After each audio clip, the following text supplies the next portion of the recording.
नमस्कार, आप देख रहे हैं भाग्य चक्र। आपके साथ मैं हूं श्रद्धा और मेरे साथ है ज्योतिषाचार्य पंडित अमित पांडे जी। पंडित जी, बहुत बहुत स्वागत है आपका। धन्यवाद आपका। महाशिवरात्रि पर कैसे करें पूजन? भगवान भोलेनाथ को कैसे करें खुश? कैसे मिलेगा भगवान शंकर का आशीर्वाद? महाशिवरात्रि पर अभिषेक का क्या है महत्व? देखिए सिर्फ भाग्य चक्र में। महाशिवरात्रि यानी भगवान शिव को प्रसन्न करने का दिन, भगवान भोले शंकर को पूजने का दिन। प्रत्येक महीने की कृष्ण पक्ष की चतुर्दशी को शिवरात्रि या मासिक शिवरात्रि कहा जाता है। इसे ही प्रदोष कहा जाता है। जब यही प्रदोष श्रावण मास में आता है तो उसे वर्ष की मुख्य शिवरात्रि माना जाता है। दूसरी ओर फाल्गुन मास की कृष्ण चतुर्दशी पर पड़ने वाली शिवरात्रि को महाशिवरात्रि कहा जाता है। आज अपने इस खास कार्यक्रम में ये जानेंगे कि महाशिवरात्रि के दिन भगवान शिव को प्रसन्न करने के लिए पूजन की क्या विधियां हैं और भगवान शिव का कैसे अभिषेक करना चाहिए। हमारे सनातन धर्म में महाशिवरात्रि का एक बड़ा खास महत्व है। सबसे बड़े पर्वों में से एक माना जाता है। जैसा कि शास्त्रों में भी आया है कि काल रात्रि, महारात्रि, मोहरात्रि से दारुणा, मतलब काल रात्रि जो दुर्गाष्टमी होती है, महारात्रि जो शिवरात्रि है, तो यह इसका एक बहुत बड़ा स्थान है। मोहरात्रि जैसी जन्माष्टमी होती है और दारुणता होलिका दहन की जो रात्रि होती है। ये 4 रातों में विशेष साधना पूजन का महत्व माना गया है हमारे सनातन धर्म में। इस दिन नक्षत्रों की, ग्रहों की, मौसम की, पूरी धरती की एक ऐसी अनुकूल स्थिति होती है कि यदि साधना पूजा किया जाए तो विशेष रूप से फलदायी होती है साधकों के लिए। हमारे दक्षिण भारतीय पंचांग यानी जो लोग अमावस्या को महीने का आखिरी दिन मानते हैं, उसके अनुसार माघ माह कृष्ण पक्ष की चतुर्दशी को यह पर्व मनाया जाता है। और जो आमांत मतलब जो उत्तर भारतीय हैं, जो ये मानते हैं कि पूर्णिमा के दिन आखिरी तिथि होती है, उस पंचांग के अनुसार यह फाल्गुन मास के कृष्ण पक्ष की चतुर्दशी को मनाया जाता है।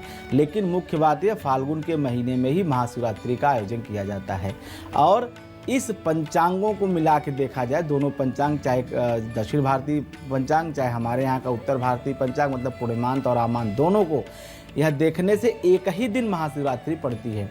आप इस दिन अपने आसपास या किसी भी शिव मंदिर, चाहे वो ज्योतिर्लिंग स्वरूप हो तो बड़ी अच्छी बात है, नहीं तो अपने आसपास जो कोई मंदिर हो वहाँ जा कर के भगवान शिव के शिवलिंग स्वरूप को प्रसन्न करने के लिए विशेष रूप से उनकी पूजा अर्चना करें। उनके लिए आप बेलपत्र है, दूध है, दही है, तमाम जो शिवोपचार पूजन सामग्री है वह समर्पित करके भगवान भोलेनाथ का आशीर्वाद प्राप्त कर सकते हैं। क्योंकि भगवान शिव का आत्मलिंग ही शिवलिंग होता है और भगवान शिव का साक्षात स्वरूप है। अब पूजन के लिए यह अनादिकाल से परंपरा चली आ रही है, यह केवल आज नहीं, क्योंकि भगवान भोलेनाथ अपने आत्म स्वरूप को धारण करने के लिए शिवलिंग का स्वरूप ग्रहण किया था। कहा भी जाता है, मंदाकिनी सलिल चंदन चर्चिताय नंदीश्वर प्रमथनाय महेश्वराय मंदार पुष्प बहुपुष्प सुपूजिताय तस्मै मकाराय नमः शिवाय। यह शिव पंचाक्षर के म अक्षर की महत्व को बताता है।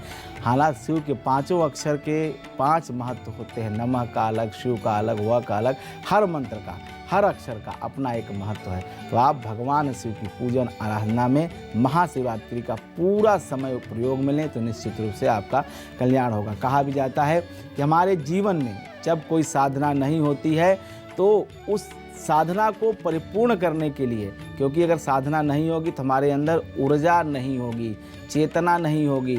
साधना कई तरह की, कुछ लोग पढ़ाई की साधना करते हैं, कुछ लोग देव आराधना करते हैं। तो महाशिवरात्रि के दिन देव आराधना का पर्व है, शिव की आराधना का पर्व है।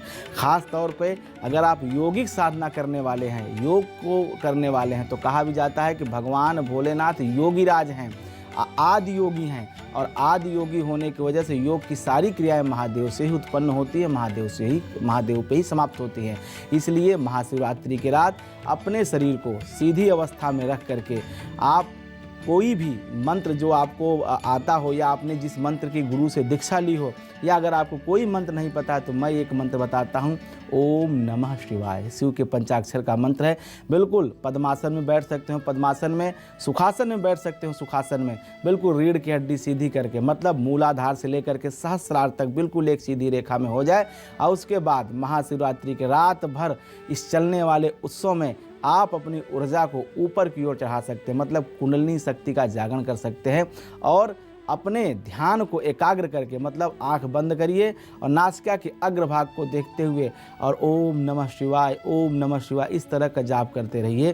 तो निश्चित रूप से यह एक रात का प्रयोग आपके जीवन शैली को, आपके जीवन को पूरी तरह से बदल देगा। इतनी शरीर में ऊर्जा उत्पन्न करेगा कि शरीर में न कोई आपके रोग रह जाएगा, न शरीर में कोई दोष रह जाएगा। भाग्य जनित समस्त दोषों का शमन हो जाएगा। अगर आपकी जन्म कुंडली में, आपके भाग्य कुंडली में, चंद्र कुंडली में किसी तरह का कोई दोष है, आपकी कुंडली में कोई पाप योग बने हुए हैं, सब प्रकार के दोषों को महादेव दूर कर देते हैं। क्योंकि भावी मेट सकहि त्रिपुरारी, भगवान भोलेनाथ जो होने वाला है वह भी बदल सकते हैं। महाशिवरात्रि के इस पावन पर्व का लाभ उठाइए और पूरी रात ओम नमः शिवाय, ओम नमः शिवाय जप करते हुए बिताइए। निश्चित रूप से यह रात आपके लिए नए सूरज सौभाग्य का लेके आएगा। निश्चित रूप से इस दिन का लाभ उठाएं, आपका कल्याण होगा। महाशिवरात्रि पर पार्थिव शिवलिंग के पूजन का क्या महत्व है, इसी के साथ शिवलिंग की पूजा कैसे की जाती है, पंडित जी हमारे दर्शकों को ये भी बताइए। महाशिवरात्रि के व्रत के बारे में शास्त्रों में बहुत बड़ी महिमा गाई गई है।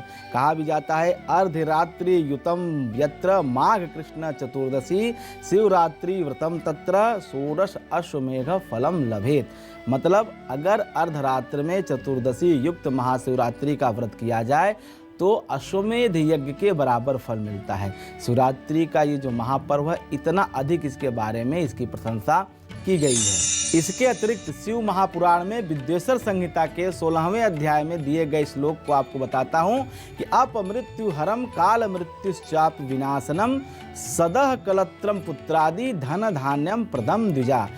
मतलब कि अगर शिवरात्रि के दिन पार्थिव शिवलिंग का पूजा किया जाए तो कलत्र मतलब होता है जीवन साथी, पुत्रादि मतलब संतान के सुख, और उसके अतिरिक्त घर में आने वाली बहु पुत्रवधुएं जो भी हैं, अगर शिव शंभू की पार्थिव शिवलिंग स्वरूप में पूजा करते हैं तो भगवान शिव की कृपा उस घर पे हमेशा बनी रहती है। उस घर में धन धान्य की कमी नहीं होती है। उस घर में निवास करने वाले सभी लोगों के सभी मनोरथ पूर्ण होते हैं। गृहलक्ष्मी के द्वारा अगर पार्थिव शिवलिंग का पूजा किया जाए तो ऐसे घर में कभी भी अकाल मृत्यु नहीं आती है। मतलब कोई बीमार नहीं होता है, कोई गंभीर बीमारियों से जूझता नहीं है। हम आपको यह भी बता दें कि भगवान शिव का पूजा स्त्री पुरुष सभी कर सकते हैं, कोई भेद नहीं है। भगवान शिव के दरवाजे सबके लिए खुले हैं। शिव पुराण के अनुसार पार्थिव पूजन से धन धान्य आरोग्यता, इसके साथ साथ संतति सुख भी मिलता है। जो दंपति संतान की प्राप्ति के इच्छुक हैं, संतान प्राप्ति के लिए प्रयास कर रहे हैं, उन्हें अच्छे उत्तम संतान की प्राप्ति के लिए पार्थिव शिवलिंग का पूजन जरूर करना चाहिए। इसके साथ साथ आप दूध से उनका अभिषेक भी करते हैं पार्थिव शिवलिंग का, तो निश्चित रूप से आपकी मनोकामना पूर्ण होगी। पार्थिव शिवलिंग के पूजन से अकाल मृत्यु का भय भी समाप्त हो जाता है। शिव जी की आराधना करने के लिए पार्थिव पूजन बहुत कामयाब है, आपको बहुत सफलता देने वाला होगा। पार्थिव शिवलिंग कैसे बनाया जाता है वो बता देता हूँ। पार्थिव शिवलिंग बनाने के लिए मिट्टी ले लीजिए, जल, भस्म, चंदन, शहद, इन तमाम जो शुद्ध वस्तुएं हैं इनको मिश्रित करके अपने हाथों के जो है एक शिवलिंग बनाइए। मतलब आप देखिए शिवलिंग कैसे बनाना चाहिए। सामान्य से शिवलिंग का स्वरूप आपने देखा है, लेकिन आप प्रयास करें कि आपका वो शिवलिंग आपके हाथ के बराबर हो। तो इस तरह से आप उस शिवलिंग का निर्माण करें। इसके लिए बढ़िया सुगंधित मिट्टी का निर्माण करें, छानी हुई शुद्ध मिट्टी, गाय का गोबर, मक्खन इत्यादि चीज़ों को आप मिला लीजिए। मिलाने के बाद शिवलिंग का निर्माण करिए। शिवलिंग की ऊंचाई मैंने बता दिया 12 अंगुल या आपके अपने हाथ के बराबर, एक जो आपके अंगूठे से और इस कनिष्ठा अंगुली के बीच की जो ऊंचाई है, इतना बड़ा आप कम से कम बनाएं और उस शिवलिंग का पूजन करें तो निश्चित रूप से जन्म जन्मांतर के पाप नष्ट हो जाते हैं। अकाल मृत्यु जो है अगर आने वाली हो तो वह भी टल जाता है, क्योंकि भगवान भोलेनाथ निश्चित रूप से काल के भी महाकाल कहे जाते हैं और उस व्यक्ति के ऊपर भगवान शिव की अपार कृपा होती है। शिवरात्रि के दिन वैसे भी तो हर प्रकार से शिव का नाम लेना ही पुण्य का कारक होता है, लेकिन अगर शिवलिंग का पूजन करें तो निश्चित रूप से आपके भाग्य में वृद्धि होती है। हमारे शास्त्र कहते हैं कि शिवरात्रि के दिन जहाँ भी शिवलिंग की जिस भी जाने अनजाने में अगर आपने शिव का नाम लिया है, शिव का पूजन किया है, तो निश्चित रूप से वह आपके लिए शुभ ही होगा और आपके इस आवागमन के चक्कर से मुक्ति देने वाला होगा, मोक्ष कराने वाला होगा। अगर आप शिव भक्त हैं तो प्रातः काल मतलब शिवरात्रि जैसे ही लगी तिथि चतुर्दशी का आरंभ हुआ, सुबह सुबह स्नान करके शिवलिंग के समक्ष जा करके व्रत का संकल्प लीजिए।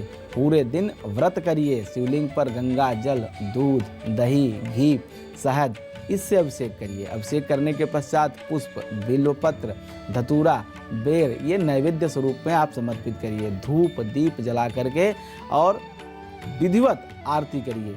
आरती के अतिरिक्त आप शिव स्तुति भी कर सकते हैं, शिव स्तोत्र का पाठ कर सकते हैं। इसके अतिरिक्त आप जो रामचरितमानस में तुलसीदास जी ने नमामि शमीशाम जो रुद्राष्टक की रचना की है वह कर सकते हैं। शिव तांडव स्तोत्र का पाठ कर सकते हैं और शाम के समय महादेव का पूजन पुनः करिए। अगर आप व्रत कर रहे हैं उनका अभिषेक करिए, उनका आरती करिए और उसके अतिरिक्त उन्हें भोग नैवेद्य जरूर समर्पित करें। मतलब पूजा चारों प्रहर करने की है। अगर आप चारों प्रहर नहीं कर रहे हैं तो प्रातः काल करिए, सायंकाल करिए और फिर रात्रि के समय जो निशीथा काल का मुहूर्त मैंने आपको बताया है मध्य रात्रि का, उस समय 50 मिनट जरूर शिव का नाम लीजिए। पूरे दिन नहीं कर पा रहे हैं तो केवल मध्य रात्रि के 50 मिनट का प्रयोग करिए। निश्चित रूप से आपकी पूजा संपूर्ण होगी और भगवान शिव की कृपा के भागी बनेंगे।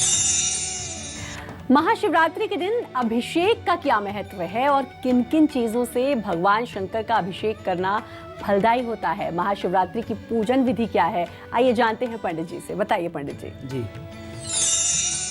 सनातन धर्म में ऐसी बात आई कि अन्य दिनों की अपेक्षा महाशिवरात्रि के दिन भगवान शिव का पूजन करना विशेष रूप से फलदायी है। विधि विधान से शिवरात्रि के दिन पूजा करने का कई गुना अधिक फल बढ़ जाता है। महाशिवरात्रि के दिन शिवलिंग पर गाय के दूध से अभिषेक करना बेहद शुभ माना जाता है। ऐसा करके आप संतान प्राप्ति की मनोकामना पूर्ण कर सकते हैं। अगर आपको बीमारी है, कोई रोग आपको परेशान कर रहा है, रोग आपका ठीक नहीं हो रहा है, तो ऐसे में आप शिवलिंग पर कुशोदक से अभिषेक करें। कुशोदक कहा जाता है, कुशा को जल में डाल करके उससे अभिषेक किया जाए तो रोग से मुक्ति मिलती है। इसके अतिरिक्त आप गन्ने के रस से अभिषेक करेंगे तो आपको धन धान्य की समस्या नहीं होगी, मतलब धन की प्राप्ति के योग बनेंगे। शिव कृपा से जीवन में समृद्धि संपन्नता आएगी, जीवन के हर क्षेत्र में लाभ मिलना शुरू हो जाता है। हमारे जो रुद्राष्टाध्यायी के पाठ होते हैं, ऐसा करने से भी भगवान शिव की कृपा मिलती है। भगवान शिव का दूध से अभिषेक करने से भी भगवान शिव की कृपा मिलती है। गाय का दूध हो तो अच्छी बात है, नहीं तो जो है आप मार्केट से दूध लेकर के किसी भी तरह से कुल मिला करके भगवान को प्रसन्न करने का दिन है महाशिवरात्रि। और अगर शिव जी एक बार प्रसन्न हो गए तो सभी मनोकामना पूर्ण होना निश्चित है। और अगर शिव जी का अभिषेक किया जाए तो निश्चित रूप से जीवन में स्थिरता आती है, जीवन में तमाम जो समस्याएं आने वाली भी हैं वह भी टल जाती हैं, क्योंकि काल को भी मेटने वाले भगवान शिव हैं। भगवान शिव का आशीर्वाद ऐसे लोगों के साथ जरूर रहता है जो शिवलिंग को स्पर्श करते हैं। मतलब आप अपने हाथों से अगर शिवलिंग को स्पर्श करते हैं तो इतना करने से भी शिव की कृपा मिलती है। भगवान शिव को स्नान बहुत ढंग से कराना चाहिए। 10 विध स्नान की परंपरा रही है। 10 विध मतलब 10 प्रकार के सामग्री से भगवान शिव का अभिषेक या स्नान। इसमें दूध है, दही है, शहद है, घी है, गन्ना का रस है या चीनी का घोल है, भस्म है, जो है गंधोदक है, विजया भांग को कहा जाता है, विजया से स्नान कराया जाता है। इसके अतिरिक्त कई तरह के चंदन और इत्र से भगवान भोलेनाथ का अभिषेक कराया जाता है। अभिषेक अगर ढंग से कर लिया जाए तो जिस तरह से शिवलिंग चमकने लगता है, शुद्ध हो जाता है, उसी तरह से आपका मन भी शुद्ध हो जाता है और जीवन में एक नई रास्ते मिलते हैं, नई राह मिलते हैं, सकारात्मक सोच बढ़ती है। साथ ही तमाम तरह के मानसिक बीमारियों से व्यक्ति मुक्त हो जाता है, मानसिक तनाव से मुक्त हो जाता है, शरीर में सकारात्मक ऊर्जा का संचार होता है। महाशिवरात्रि के दिन शिवलिंग पर जो लोग शहद चढ़ाते हैं उन्हें रोगों से मुक्ति मिलती है, उन्हें जीवन में कभी धन की कमी नहीं रहती है। कुल मिलाकर के शिवलिंग पर कुछ न कुछ जो उनकी दसविध सामग्री है या जो कुछ भी आपके पास उपलब्ध पूजन सामग्री है उससे भगवान शिव का पूजन करें। जीवन में मधुरता आएगी, वाणी में तेज बढ़ेगा, ओज बढ़ेगा, आपके हृदय में दया परोपकार की भावना जागृत होगी, समाज में आपकी यश कीर्ति प्रतिष्ठा बढ़ेगी। महाशिवरात्रि के दिन शिवलिंग पर सभी तीर्थों से लाए हुए जल का भी अभिषेक आप कर सकते हैं। अगर सभी तीर्थों का जल नहीं डाल सकते, केवल गंगा जल से भी अभिषेक कर लिया जाए तो भगवान शिव की कृपा जरूर मिलती है। भगवान शिव के साथ माता पार्वती का भी पूजन किया जाता है, शिव परिवार का भी पूजन किया जाता है।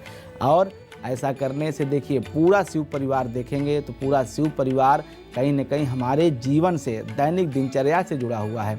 भगवान श्री गणेश विद्या के अधिपति हैं, माता पार्वती सौभाग्य की महादेवी महालक्ष्मी हैं, उनके साथ कुबेर का जो निवास होता है, कुबेर धनाध्यक्ष कहे जाते हैं, धन के देवता कहे जाते हैं। नंदी हमारे शक्ति और धैर्य के प्रतीक माने जाते हैं। भगवान कार्तिकेय शक्ति के देवता माने जाते हैं, हमारे पराक्रम के देवता माने जाते हैं। संपूर्ण शिव परिवार कहीं न कहीं हमारे दैनिक जीवन से जुड़ा है, इसलिए शिव परिवार का पूजा करके जहाँ धन मिल सकता है, वैभव मिल सकता है, वहीं हमारे पराक्रम में भी वृद्धि होगी। महाशिवरात्रि के दिन पंचामृत से शिवलिंग का अभिषेक करने पे मनोवांछित फल की प्राप्ति होती है, आरोग्यता की प्राप्ति होती है। शिवलिंग पर घी का अभिषेक विशेष फल देता है। महाशिवरात्रि के दिन ब्रह्म मुहूर्त में अगर आप स्नान कर लें, उसके बाद पूजन कार्य प्रारंभ कर दें और पूरे दिन अगर आप पूजन प्रक्रिया में लगे हुए हैं तो आप यकीन करिए यह पूरा वर्ष आपके लिए हर प्रकार से शुभ ही शुभ होगा। किसी प्रकार की कोई तकलीफ देह घटना, कोई कष्टकारी घटना आपके जीवन में आ ही नहीं सकती है। कुंडली में चाहे जितने दोष हों, कुंडली में चाहे जितने कुयोग क्यों न बने हुए हों, सारे कुयोगों का विनाश कर देते हैं भगवान भोलेनाथ। आप स्नान आदि कराने के बाद अक्षत, पान, सुपारी, रोली, मौली, चंदन, लौंग, इलायची तमाम चीज़ें जो है उनको समर्पित कर सकते हैं और इसके बाद भगवान की आरती करें। आरती के बारे में कहा जाता है कि जो कोई पूजा पाठ में आपके प्रक्रिया छूट गई है उस पूजन प्रक्रिया को पूर्ण करने के लिए आरती की जाती है। आरती करने के पश्चात पूजन संपूर्ण माना जाता है और आरती के पश्चात साष्टांग भगवान शिव के सामने लेट करके उनको प्रणाम करें और उनसे अपने जीवन में मंगल की प्रार्थना करें। तो निश्चित रूप से भगवान भोलेनाथ प्रसन्न हैं। आशुतोष तुम अवढर दानी, और वो उनसे बड़ा दानी संसार में नहीं है। कहा भी गया है, शास्त्र में ऐसी वर्णन भी आता है कि दान में उन्होंने अपने ही घर का जो निर्माण किया उस पुजारी को ही पूरा अपना सोने की वो मकान ही दान में दे दिया। तो ऐसा दानी कहीं नहीं मिलेगा। आप भगवान भोलेनाथ को प्रसन्न करें। जीवन में जो कोई मनोकामना है भगवान शिव की कृपा से इस महाशिवरात्रि आपकी जरूर पूर्ण होगी। जो लोग किसी विशेष रोग से पीड़ित हैं या फिर कोई भक्त विशेष इच्छा रखता है तो महाशिवरात्रि के दिन भगवान शिव की पूजा कैसे करें और किन मंत्रों का जाप करें, ये भी जानते हैं पंडित जी से। बताइए पंडित जी। महाशिवरात्रि ऐसे लोगों के लिए बहुत महत्वपूर्ण है जो आध्यात्मिक मार्ग पे हैं। आध्यात्मिक चेतना के साथ साथ अगर आप सांसारिक महत्वाकांक्षा भी रखते हैं तो उनके लिए भी शिवरात्रि बहुत पवित्र मानी जाती है, क्योंकि गृहस्थ जीवन जीने वाले लोग इस दिन महाशिवरात्रि को शिव विवाह के स्वरूप में मान सकते हैं, क्योंकि इसी महाशिवरात्रि के दिन भगवान भोलेनाथ का विवाह माता पार्वती के साथ हुआ था। एक तरह से यह इनके विवाह की वर्षगांठ मानी जाती है। महत्वाकांक्षी लोग इस दिन भगवान शिव के साथ माता पार्वती की पूजन करें, निश्चित रूप से उनके गृहस्थ जीवन में भी सुख और संपन्नता प्राप्त होगी। जब शिव ने अपने शत्रुओं पर विजय प्राप्त की थी उसके अनुसार भी आप भगवान शिव से प्रार्थना करके, जैसे उन्होंने विजय प्राप्त की थी अपने शत्रुओं पर, वैसे भी आप अपने विकारों पे, अपने तकलीफ़ों पे, अपने कष्टों पे विजय प्राप्त कर सकते हैं। अब मैं आपको बताता हूँ कि जब आप किसी रोग से पीड़ित हैं या कोई विशेष आपके मन में इच्छा है तो उसके लिए कैसे पूजा और क्या आप वस्तु सामग्री समर्पित कर सकते हैं भगवान भोलेनाथ को, और कैसे उनकी पूजा आपको करनी चाहिए कि आपकी विशेष मनोकामना या आपकी जो इच्छा है वह पूरी हो जाए। जैसे रोग मुक्ति के लिए आप शिवलिंग पे कुशोदक से अभिषेक करें, संतान प्राप्ति के लिए दूध से अभिषेक करें, धन प्राप्ति के लिए गन्ने के रस से अभिषेक करें, असाध्य कष्टों से मुक्ति के लिए शिवलिंग पर शहद का लेप लगाएं, पंचामृत से स्नान कराएं, इससे हर मनोकामना आपकी पूरी होगी। रोली मिश्रित जल से अभिषेक करने से रुके हुए काम शुरू हो सकते हैं। इतना जरूर ध्यान रखें, कभी पूजा के दौरान भगवान भोलेनाथ पे हल्दी भी चढ़ा दी जाती है तो हल्दी के लिए मना है। भगवान भोलेनाथ पे हल्दी नहीं चढ़ाना चाहिए। इसकी जगह आप भस्म का प्रयोग कर सकते हैं। भगवान भोलेनाथ को भस्म अति प्रिय है, चूँकि शमशानवासी कहे जाते हैं भगवान भोलेनाथ। नारियल के जल से अभिषेक को अमृताभिषेक कहा जाता है। इससे स्नान कराने से जीवन रेखा बढ़ जाती है, मतलब आपका आयु में वृद्धि होता है, अल्पायु दीर्घायु में बदल जाती है। अगर आप अपने शत्रुओं से परेशान हैं तो भगवान शिव के निमित्त शिवलिंग पर आप सरसों के तेल से अभिषेक करें। ऐसा करने से आपके शत्रु आपको परेशान करना बंद कर देंगे। धतूरे का फल भी आप अर्पित कर सकते हैं। धतूरे के फल अर्पित करने से गोदान का पुण्य प्राप्त होता है। बेलपत्र चढ़ाने से आपके पापों का विनाश होता है। भस्म लगाने से अकाल मृत्यु का नाश होता है।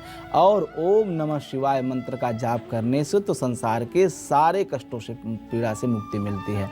महामृत्युंजय का मंत्र अगर आप जाप करते हैं तो निश्चित रूप से आयु बढ़ती है। शनि, राहु, केतु, मंगल, इन तमाम ग्रहों के दोषों से मुक्ति मिलती है।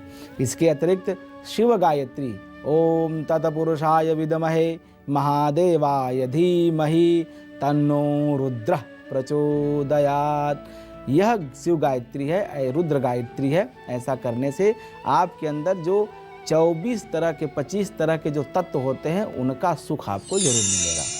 अब आपको मैं एक मुख्य बात बताता हूँ महाशिवरात्रि के संबंध में। शिव रात्रि व्रतम तत्र कुरया जागरण तथा, मतलब जिस दिन शिवरात्रि का व्रत हो महानिशीथ काल में उसे शिव को प्रसन्न करने के लिए रात्रि का जागरण करें, शिवरात्रि का व्रत करें। मतलब जागरण का बहुत अधिक महत्व माना गया है महाशिवरात्रि के रात में। मगर योगिक परंपरा में हम शिव को एक ईश्वर की तरह नहीं देखते, बल्कि प्रथम गुरु, आदि गुरु या यूँ कहें आदि योगी के रूप में देखते हैं। जिन्होंने यौगिक प्रक्रिया की शुरुआत की थी, भगवान शिव से ही योग का जन्म हुआ है।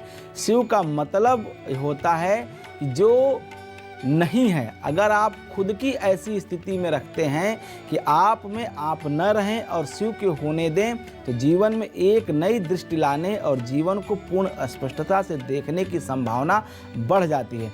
मतलब अहं का नाश, मैं का नाश, मैंने ये किया, मेरे से हुआ, अगर इस भाव का आप नाश कर देते हैं और आप सिर्फ स्वयं शिव शिव जपते हुए, तो आप निश्चित रूप से शिव के स्वरूप हो जाएंगे और शिव की कृपा से आपके जीवन के समस्त कष्ट, समस्त पीड़ा, मुक्ति मिल जाएगी। कोई भी ऐसा मनोकामना, कोई ऐसी महत्वाकांक्षा नहीं रहेगी जो आपके लिए अलभ्य हो। जीवन के समस्त सुखों की प्राप्ति होगी। इस महाशिवरात्रि को निश्चित रूप से शिव को प्रसन्न करने के लिए जो मैंने आज आपको विधियाँ बताई, जो मंत्र बताए, जो स्तुति बताई, वैसा करके भगवान शिव की कृपा के भागी बन सकते हैं। और सबसे बड़ी बात है, भगवान शिव जिसके ऊपर प्रसन्न हो जाएं तो फिर उसे संसार में और किसी की आवश्यकता ही नहीं रह जाती है। पंडित जी, आपने अपना कीमती समय दिया और इतनी अच्छी जानकारी दी जिससे लोगों को पता चला कि महाशिवरात्रि के इस पावन दिन कैसे भगवान शिव को प्रसन्न किया जाता है। उसके लिए आपका बहुत बहुत धन्यवाद। और अभी भाग्य चक्र में इतना ही, लेकिन बाकी तमाम खबरों के लिए लगातार बने रहिए न्यूज़ 24 मध्य प्रदेश छत्तीसगढ़ के साथ।